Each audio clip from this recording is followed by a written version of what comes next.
Plane makes emergency landing after passenger opens door. The passenger was able to crack the door open, which ultimately flung completely open, causing air to rush into the cabin. The Airbus A321 aircraft had just taken off from Seoul, South Korea, and was 700 feet up and close to landing in Daegu, South Korea, in just a few minutes. Other passengers tried to stop the 30-year-old man, whose identity has not yet been released, but were unsuccessful.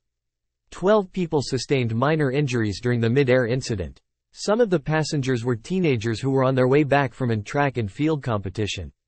See video below courtesy of Twitter. Twitter.com. When the incident occurred, initially people screamed in panic, and then after the door flew completely open, most were quiet as they waited for the pilot to land the plane.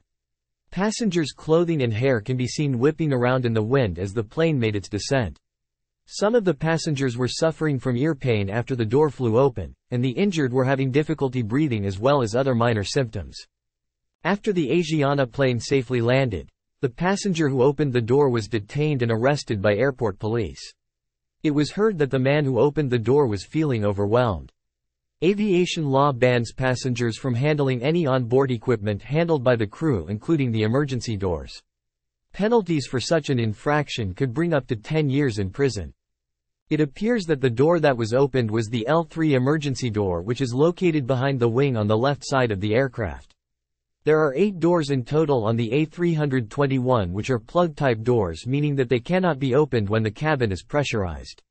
However, as the aircraft descends, the cabin depressurizes, so the door may be opened once pressurization equalizes between the inside and outside of the airplane. Equalization happens at around 8,000 feet, so the aircraft of the Asiana flight was well below this level, and the door therefore could be opened while still in the air.